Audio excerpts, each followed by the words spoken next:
people who were insured and deciding that, okay, you've been paying your insurance for 20 years. You now have a condition that we don't want to pay for, so now we're going to drop you.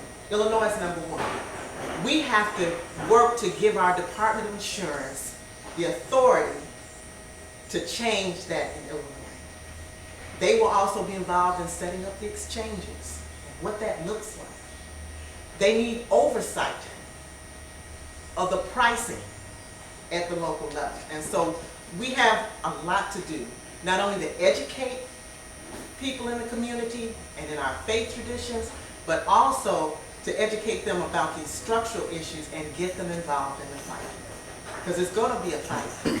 The insurance agencies are already rearing their heads. And so as the Faith Caucus of the Campaign for Better Healthcare, we are involved in this fight. There are applications to join if this is a fight you want to be in. And so we encourage you to join us in the fight. We are also have events that we celebrate, at least two major events throughout the year. One is the Healthcare Sabbath. That is coming up October 15th and 17th. Yes. Information is there where you look through there, you can see sermons, you can see litanies, information that can help, because we understand that everybody is busy. And so you can take it and feel free to modify it, but to get your congregations involved. And we hope at the end of the day, you will accept our invitation to get in the battle, because it's going to take all of us.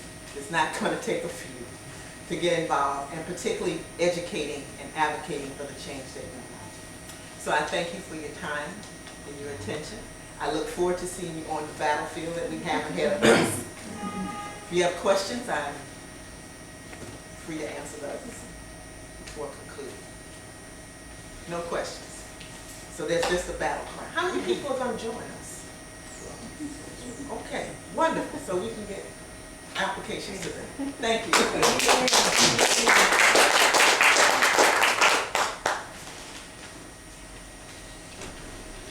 Thank you.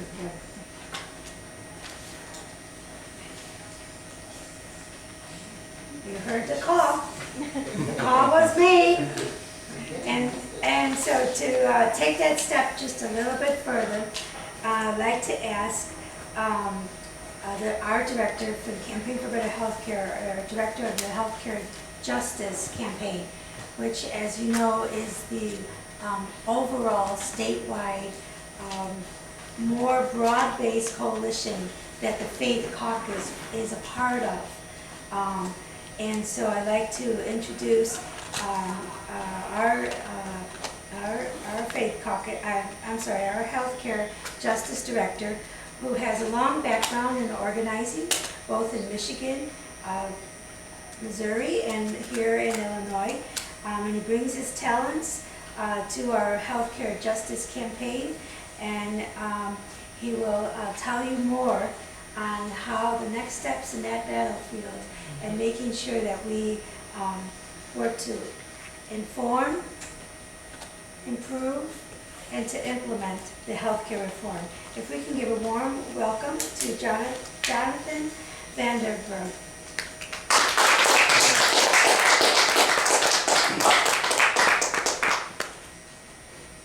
Thank you, and thank you for coming. I think Dr. Fleming said it all in terms of the call to action.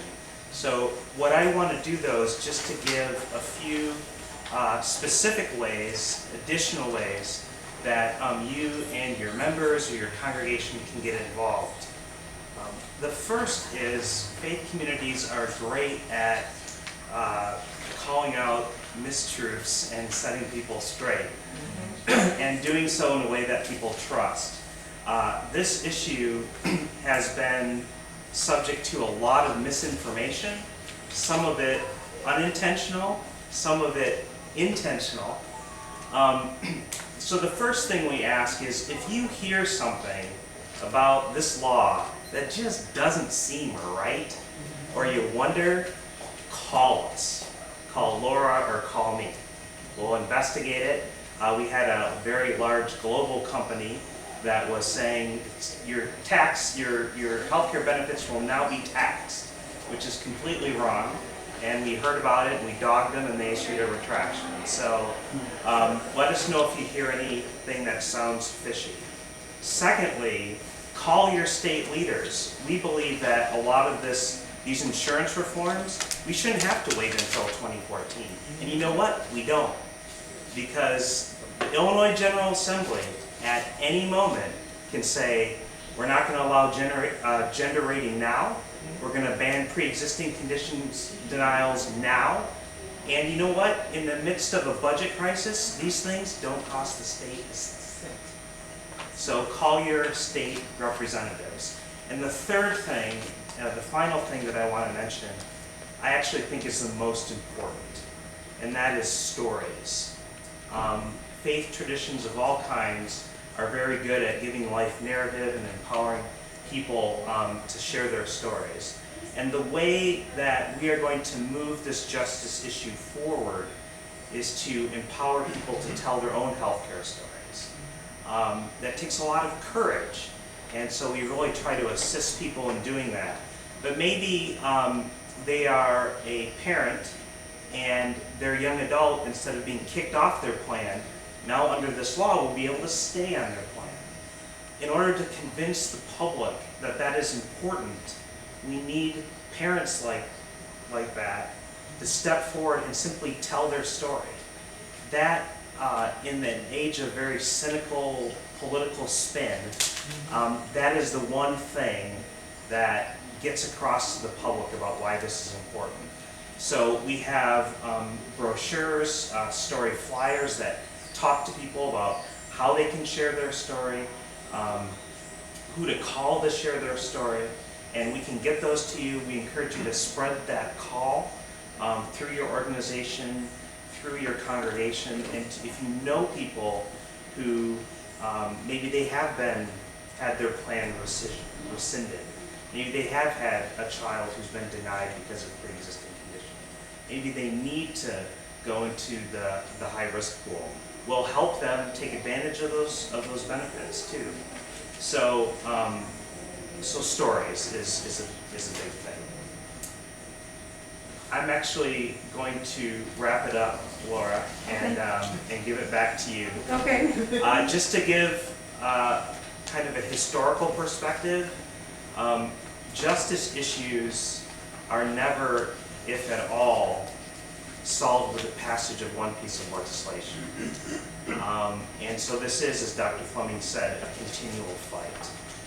And if people of faith aren't out in front, I don't know who will be. And you guys have the skills and the networks and the leadership to really make this happen. So thank you for being here today, sir. Thank you. Are you taking questions? From you, David, no. No, David always, actually, David is great at flagging good questions and myths. I know you've given us a couple times when you've gone, wait a second. Well, I mean, this is really, and I know that the campaign does not take positions on candidates, and so I'm not asking that, but could you maybe give us a little... Hypothetically. Right, right.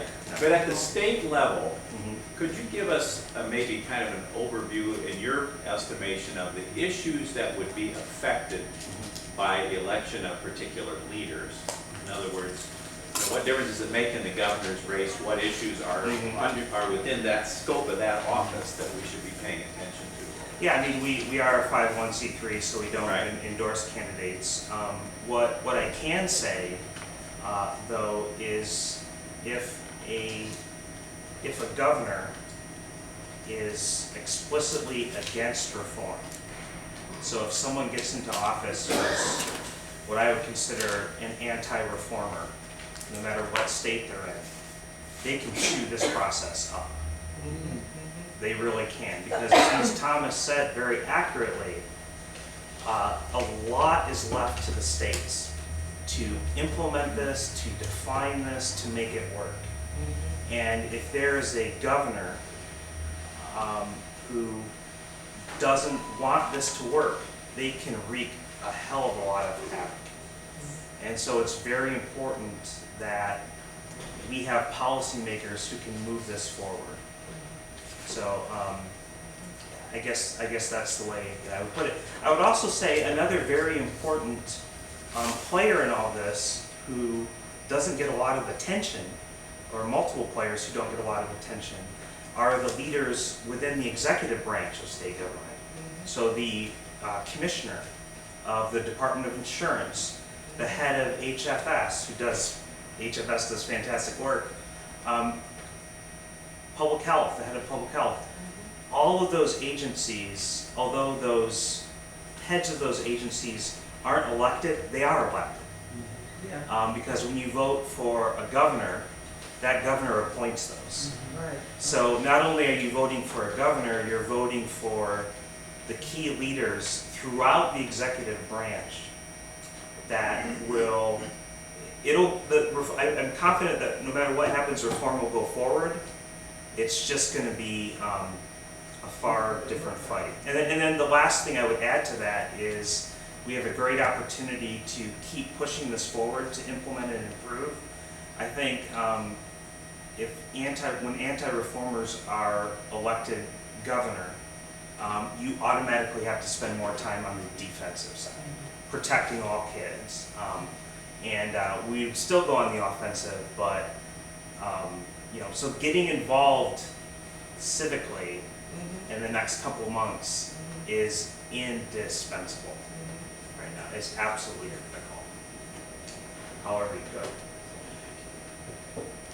You know, one critical piece of that, I think, is attending the candidate forums. Because often this question does not get asked, and when I go, I often sit back to see if the question regarding health reform is going to be asked before forwarding my question, but to make sure that it gets on their agenda. Yeah. You know, and they're going to respond to what people hold them accountable to. And so attending those forums and making sure that your concerns are voiced relative to the implementation of this Affordable Health Care Act in Illinois that's an extremely important activity. And there's a lot of fear. It was stoked up by people who, death panels, etc. And it was stoked up by people who didn't want this law to become law. And it was stoked up because they literally had hundreds of millions of dollars at stake and a couple of Lamborghinis or whatever. But that has also intensified during the political campaign. So not only are there myths out there, but you have candidates who are using those myths, making them a little more bitter even, and then sticking them in campaign ads. I've heard campaign ads over the last couple weeks who are really disseminate some lies about what healthcare reform is. So the more people of faith that we can have telling their story, saying, no, wait a second, this is what this, do you really want to go back to the time where people can be rescinded? You asked about repeal. Do you really want to go back to a time when kids can be denied because of pre-existing conditions? Because let's be clear, if this thing is repealed, that's exactly what's going to happen. You're going to have a kid who has diabetes, who under the law now finally can have coverage. You vote to repeal this thing, you're voting to yank that kid's coverage away in many ways. So, I'd like to make a comment to that. I work for the Department of Health Care and Family Services, and I think it's important for everyone to go on the health.illinois.gov website and just see what the state of Illinois does have to offer. Yep. All kids is just one piece of it. We have programs for veterans, we have programs for women, we have programs for seniors, we have amazing programs for people with disabilities. We are really a leader in many ways. We're very proud of that work. Absolutely. But we need to be aware of what we already have going here, and I think that that's a big factor. And when we know what we have going here already, what we have to look forward to in 2014, granted, it's not tomorrow, but it's coming up, and a much larger pool of people in Illinois are going to be able to get health care. And that's really important. It's also really important to understand the value of a medical home. And that's something that has been a big factor of what we have here in Illinois. If you have one of these programs, you have a medical home. It's a very important piece of how it's going to play out, the financial, the economics of it down the road. So I just really need to put that out there.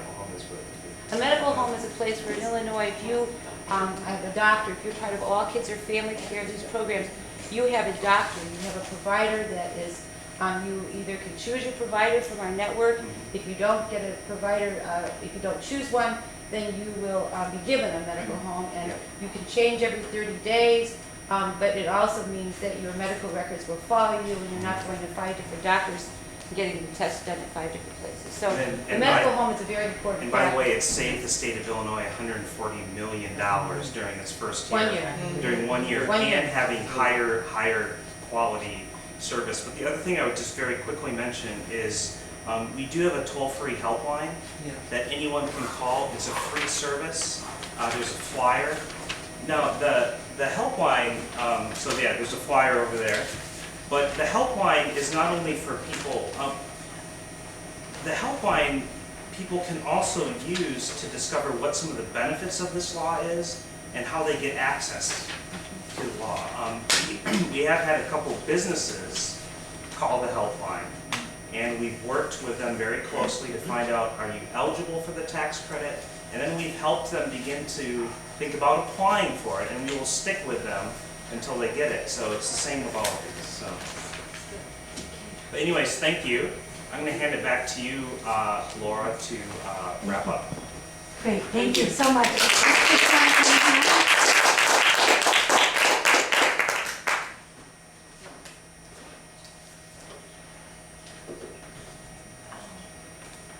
I just want to remind you that as Reverend Dr.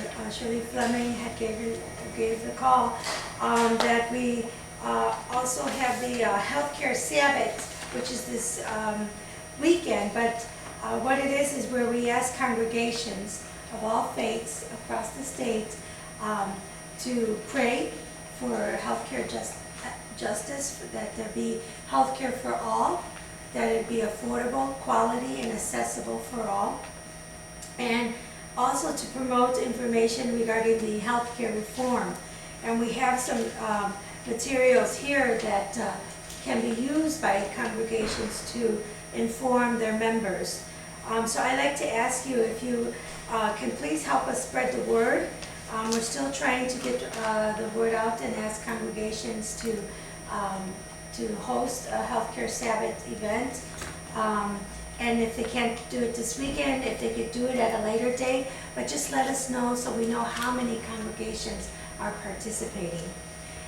Again, I'd like to thank all the sponsors for the sponsoring this event here today. As I said earlier, it is our first partnership with the various schools of theology. And so we look forward for that partnership to grow and develop over the next few years. And I'd like to thank all of you for taking out the time of your day to come here and to get the information, and I hope also the energy and the spirit to continue the work that you do every day. Thank you, all of you, for being here. At this time, I'd like to ask the organizer of this event to come up. She's actually was an intern with us with the Beatitudes Society. And she finished a long time ago, but she has been volunteering to organize this event. And if we can give a very warm welcome to Catherine Schofield, who actually is now a UCC pastor. I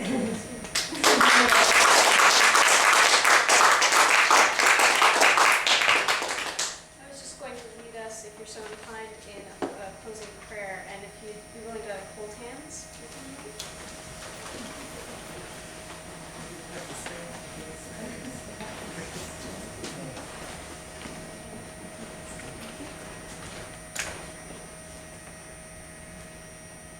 Heavenly Creator, author of all life, we thank you for the intricate wonder that is the human body and for the miracles of medicine that you have put in our hands.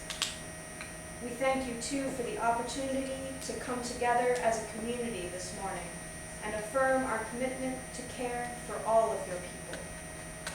Strengthen us as we go from this place. Walk with us as we work to ensure quality, affordable health care for all people. In our commitment, help us to remember those who are unable to follow their faith and lead full lives because of illness and injustice. And when we grow weary of the fight, bring us renewed hope, rooted in the assurance of your love for the world. We ask all these things, knowing that you are the great physician who brings healing, not only to our bodies, but to our communities as well. Amen. Amen. Amen. Thank you for coming. I'm Jonathan. Yes, I heard you yesterday also. Oh, Yes,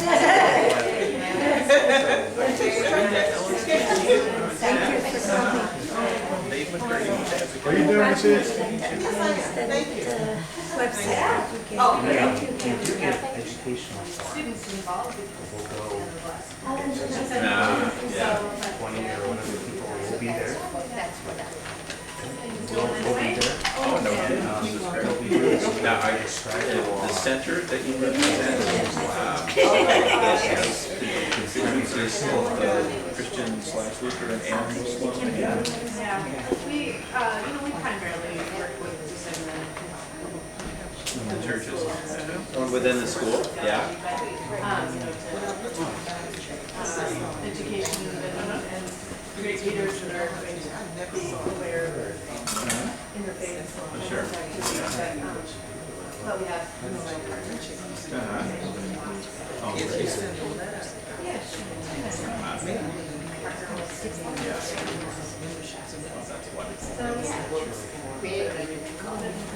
Yeah. Thank you. Yeah. But now we do. So you probably, so you work with some people at the church-wide office? Yeah. Well, I heard there were a major floodlighted wedding. Yeah, and it's hard enough. You're gonna cut 65 positions. Can't be pretty. They give you an outline of it and they tell you like 10 minutes, I got 176 pages. So, yeah. Well, and it's not the first time either, but the worst. I mean, it may not be good, but it may be pretty much you try to read. Well, they're lucky you in that work, it's vital. Barbara, do you get a chance to work with these issues in your I mean, those are things. education of her? Actually, I don't know about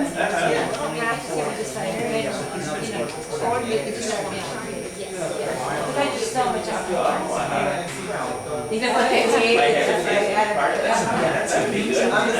Count me in. Well, It's come together. You know, so I mean, you've lived with think about it. You're welcome. Well, Bring it back now and go back and I actually don't have a church yet, so it's just a little bit. Okay.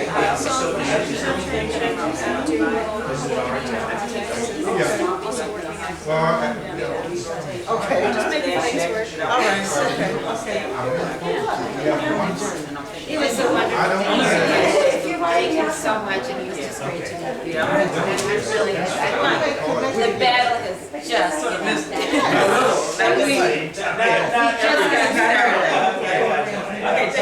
That's what I'm saying. $15 budget. You see what I'm saying? And you know what the real misunderstanding about everybody is we own $15 billion in healthcare.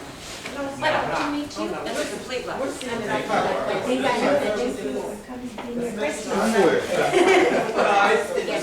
we needed that. Great job. You did it. What's that? I'm on the highway squad, I serve on it, on the board. Oh, do you? And we, Nothing, it's nothing, it's nothing. it's from the state legislature. So we were looking at the insurance division, figured out how to do it, like another way. Well, he's a sharp cookie, I mean, he's gonna be governor, and then he's not gonna be that. And Grady is on the highway squad. Huh? Grady is on the highway squad. I think what they're asking if you will maintain What do you more. He, there was a bill to implement the highway squad. Oh. And Grady took his name off of it During the campaign. before, it was, June, May. Yeah. Yeah. Did he say why? Daycare? And negotiating. Can you give a reason or We lost this question. Yes. We lost this. Oh, I'm with you on I mean, that. that's a, seems like that would be something for somebody to make a commercial. Yes. We had a chance to insure high-risk Hawaiians. I will tell you. Now, this is not the existing high-risk pools, but the new ones that are coming. Yeah. The new one. No comment on And he took his name. No, off. that's, you're doing a lot, yeah, just keep doing what you're doing. You've been so long. You are doing so much. That's fine. He took his name off too. Well, there you go. We are Illinois. Yes. Today it was like 25 minutes, so it's saying that I could not. Yeah, I'm I just sorry. got, I didn't realize I how was few. 5 minutes late, but not 20. And then I was 30 minutes late. Yeah. Saying, you're He's just, sending you it was like all on our group. Oh, good. Shirley, Okay, we'll see ya. thank you. Take care. And because you heard from me, Right. and What time is it? nice to meet you. Did Seven somebody p.m. read the HFS How many people? website? Did you want to write that down? I wrote it, but I'm not sure. All right, you too. I wish I had it. It's health.illinois.gov. Yes, health.illinois.gov. And if you go there, you're gonna see the portal. Okay. So all the different state agencies, healthcare programs go through that portal. The Department of Public Health, the Residential Cancer Program, Department of Aging, our agency, everything goes through that. Please take some. It's a fantastic site. I'm actually not Oh, I see. yet, but You're cleared to be ordained and installed when you have a call, is it kind of like that? Yeah. That's work for us to just do. so Uh-huh. in the meantime, I'm Because, and you are very good at your job. yes, some other. No, that's why you got the job, so that's why we got the job. Are you looking to stay in the Chicago area, or are you willing to travel, or? The ways that I can bring in, Yeah. my journey has been very much. Yeah. For congregations or somehow? Executive director, staff program, I was push. Find something. Thanks for being here and for your questions. Well, I mean, there's a, you know, I think people forget that there's more at stake than just the person. There's a lot of power that goes with these positions. Well, no. Because you don't have, you have a man. Really?